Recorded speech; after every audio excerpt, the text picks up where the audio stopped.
France के राष्ट्रपति Emmanuel Macron Bharat के रिपब्लिक डे पर मेहमान बनकर आए थे। इस दौरान फ्रांस और भारत के रिश्ते आसमान छूते दिखे। दोनों पक्षों ने एग्रीकल्चर, डिजिटल हेल्थ और टेक्निकल कोऑपरेशन को लेकर MOU डॉक्यूमेंट्स पर दस्तखत भी किए। सिविलियन हेलीकॉप्टरों के असेंबली लाइन मैन्युफैक्चरिंग का समझौता पहली बार हुआ। इससे पहले 2023 में भी दोनों देश कई बड़े समझौते कर चुके हैं। भारत और फ्रांस के परवान चढ़ते रिश्तों को देखकर चीन के होश उड़ गए हैं।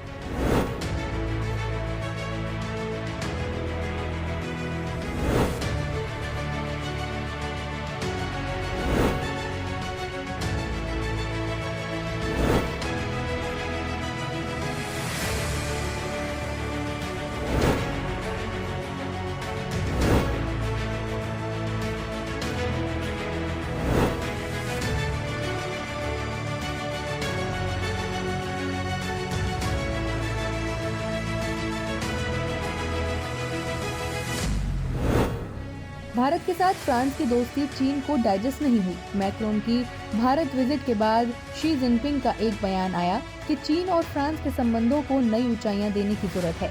दोनों देशों के संबंध काफी मजबूत हैं, लेकिन इनको बढ़ावा देने के लिए और भी नए प्रयोग करने होंगे।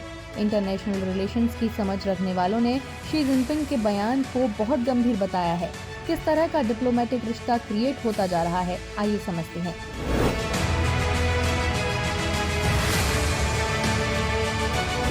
चीन पिछले कुछ सालों से भारत के लिए काफी आक्रामक है।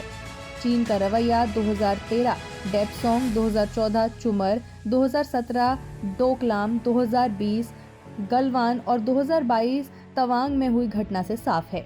BBC की एक रिपोर्ट के मुताबिक 2011 से लेकर साल 2018 के दौरान चीन की ओर से भारत में घुसपैठ की तादाद हर साल कम से कम 200 से 460 के बीच रही है। साल 2019 में ये संख्या 663 पर पहुंच गई थी।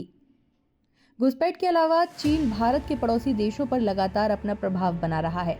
भारत के उत्तर पश्चिम में अफगानिस्तान और पाकिस्तान है, जिस पर चीन की मजबूत पकड़ है। उत्तर में भूटान और नेपाल है। भूटान और चीन के बीच बढ़ती करीबी भारत के लिए चिंता का सबब तो है ही। पिछले कुछ सालों में नेपाल और भारत में भी दूरियां दिखी हैं। इसके अलावा भारत से सटे बांग्लादेश, मालदीव्स और श्रीलंका में भी चीन ने अपना प्रभाव बढ़ाया है। म्यांमार में 2021 के सैन्य तख्तापलट के बाद चीन की हाइपर एक्टिविटी ने भारत के कान खड़े कर दिए हैं। ऐसे में एक बात साफ है कि चीन भारत की नाकाबंदी कर रहा है। इसलिए चीन फ्रांस और भारत की दोस्ती को गले का फांस समझ रहा है।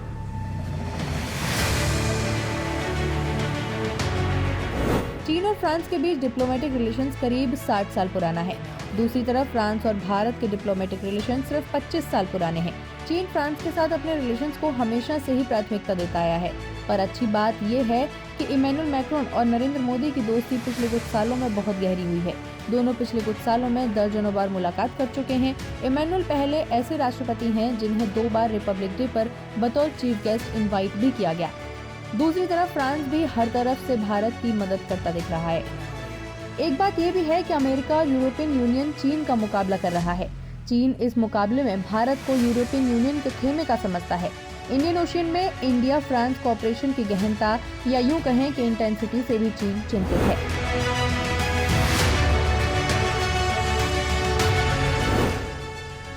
पिछले कुछ समय में भारत और मालदीव के रिश्ते लगातार बिगड़े हैं। दोनों देशों के बीच लगातार बिगड़ते डिप्लोमेटिक रिलेशंस के पीछे की वजह कुछ और बताई जा रही है। मालदीव अब दबदबा बढ़ाने की उस जंग का नया अखाड़ा बन गया है जो भारत और चीन के बीच चल रही है।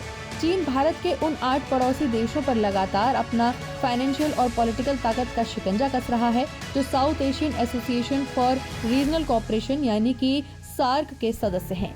चीन की ये गतिविधियां भारत को बहुत अनकंफर्टेबल कर रही हैं और ये बात ज्यादा सीरियस इसलिए है क्योंकि ये सब कुछ उस ज्योग्राफिकल रीजन में हो रहा है जो भारत का अपना इलाका है या उसके एकदम पड़ोस में है। इसी वजह से चीन के बढ़ते प्रभाव पर भारत गंभीर है। पिछले सालों में इंडिया चाइना के बीच में things have not been good and not been easy. अब 2020 में चीनियों ने इसका उल्लंघन किया और एग्रीमेंट होने के बावजूद वो बड़ी संख्या में वो लाइन ऑफ एक्चुअल कंट्रोल पे वो अपनी मिलिट्री फोर्सेस लाए। अगर हमारी सीमा में फौज आए तो हमें तो अपना डिफेंस तो देखना ही होगा। जब तक आप बॉर्डर में इसका कुछ सोल्यूशन नहीं निकालें और अगर ये आमने सामने फोर्सेस ऐसे ही रहेंगे और कुछ तनाव रहेगा, तो आपको ये अपेक्षा नहीं रखनी चाहिए कि बाकी रिश्ते जो हैं वो माने नॉर्मल तरीके से रहें।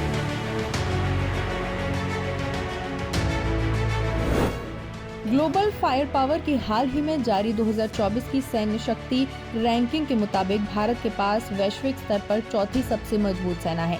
इस लिस्ट में दुनिया की सबसे मजबूत सेना के तौर पर अमेरिका है। अमेरिका के बाद रूस, फिर तीसरे नंबर पर चीन है। सैन्य शक्ति में चीन भारत से काफी आगे है। जनवरी 2024 तक सक्रिय ड्यूटी सैन्य कर्मियों के मामले में चीन के पास लगभग 2 मिलियन सक्रिय सैनिकों के साथ दुनिया का सबसे बड़ा आर्म फोर्स है। वहीं इकोनॉमी की बात करें तो इंटरनेशनल मॉनेटरी फंड ने कहा है कि 2024 में भारत की इकोनॉमी 6.3% की दर से बढ़ेगी, जबकि उसी ड्यूरेशन में चीन की इकोनॉमी 5% और 4.2% की दर से बढ़नी चाहिए। Bureau report, Bharat Shri.